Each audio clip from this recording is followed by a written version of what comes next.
भयावह रूप ले लिया है। मिसाइलों और ड्रोन्स की बरसात ने दोनों देशों में तबाही मचा दी है। इस्राएल की राजधानी तेल अवीव में ईरानी हमलों से कोहराम मचा है, तो इस्राएल ने तेहरान को जवाबी हमलों से दहला दिया है। अमेरिका ने भी इस जंग में अपने युद्धपोत उतार दिए हैं। देखिए खास रिपोर्ट।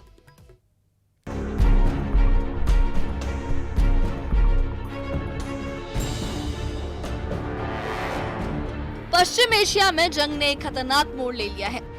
सोमवार की सुबह ईरान ने इजराइल पर सैकड़ों मिसाइलें और ड्रोन दागे। तेल अवीव और हाइफा जैसे शहरों में हवाई हमलों के सायरन गूंज उठे। सड़कों पर लोग दहशत में इधर उधर भागते नजर आए। ईरान ने दावा किया कि उसने नई तकनीक और रणनीति का इस्तेमाल किया, जिसने इजराइल के मल्टी लेयर डिफेंस सिस्टम को भ्रमित कर दिया। एक वायरल वीडियो में दिखा कि इजराइल का पैट्रियट डिफेंस सिस्टम अपनी ही मिसाइलों को निशाना बनाने लगा।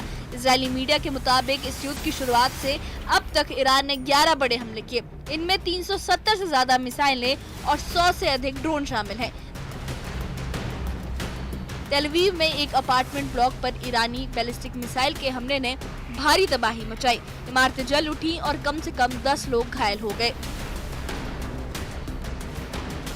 इजराइल ने भी ईरान के हमलों का कड़ा जवाब दिया। इजरायली फाइटर जेट्स ने लगातार चौथे दिन तेहरान पर बमबारी की। रविवार को इजराइल ने ईरान के विदेश मंत्रालय की इमारत को निशाना बनाया। इस हमले में कई लोग घायल हुए और इमारत का बड़ा हिस्सा मलबे में तब्दील हो गया।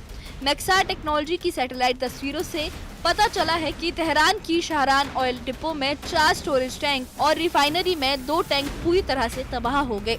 इजराइल ने दावा किया कि उसने ईरान के रक्षा मंत्रालय, तेल डिपो और गैस रिफाइनरी और मशहद एयरपोर्ट समेत 200 से ज्यादा ठिकानों को निशाना बनाया। इजरायली हमलों में अब तक 224 से ज्यादा ईरानी मारे गए, जिनमें 9 न्यूक्लियर साइंटिस्ट और 20 से ज्यादा सैन्य कमांडर शामिल हैं। ईरान के स्वास्थ्य मंत्रालय ने बताया कि 1277 लोग घायल हुए हैं, जबकि अमेरिकी ह्यूमन राइट्स ग्रुप ने मरने वालों की संख्या 406 बताई है। इस जंग ने दोनों देशों में दहशत का माहौल बना दिया है। तेहरान की सड़कों पर लोग अपने घर छोड़कर सुरक्षित ठिकानों की तलाश में पलायन कर रहे हैं। शहर से निकलने वाली सड़कों पर गाड़ियों की लंबी कतारें लगी हैं। लोग अपने परिवारों को लेकर महफूज जगहों की ओर भाग रहे हैं। इजराइल में भी हालात अलग नहीं है। तेल अवीव और जेरूसलम में ईरानी मिसाइल हमलों ने भारी तबाही मचाई। हाइफा का पावर प्लांट पूरी तरह से नष्ट हो गया और सैकड़ों लोग बेघर हो गए।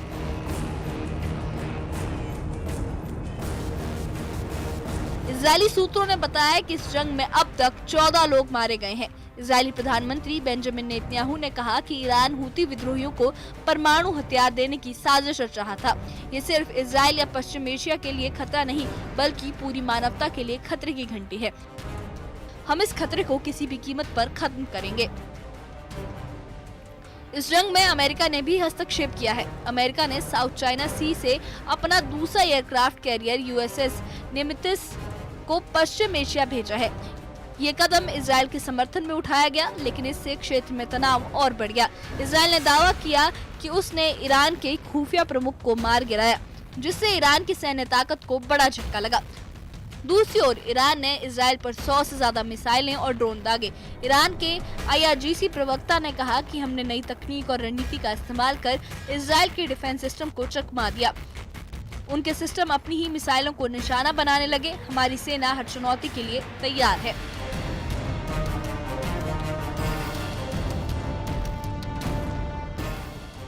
इजराइल के डिफेंस सिस्टम, जिसमें आयरन डोम, डेविएट स्लिंग और पैट्रियट जैसे सिस्टम शामिल हैं, दुनिया के सबसे मजबूत सिस्टमों में गिना जाता है।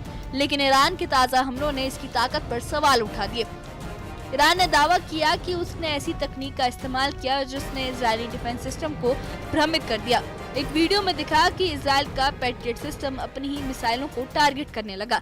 इजराइल ने मशहद एयरपोर्ट पर हमला कर एक फ्यूल टैंकर हवाई जहाज को तबाह कर दिया।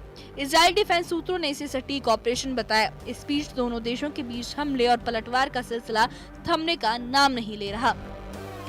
इस जंग ने दोनों देशों को युद्ध के मैदान में बदल दिया है। तेहरान में पलायन का मंजर और तेल अवीव में तबाही की तस्वीरें इस युद्ध की भयावहता को दर्शाती हैं। इजराइल ने ईरान के सैन्य और औद्योगिक ठिकानों को निशाना बनाया, तो ईरान ने इजराइल के शहरों को मिसाइलों और ड्रोन से घेर लिया।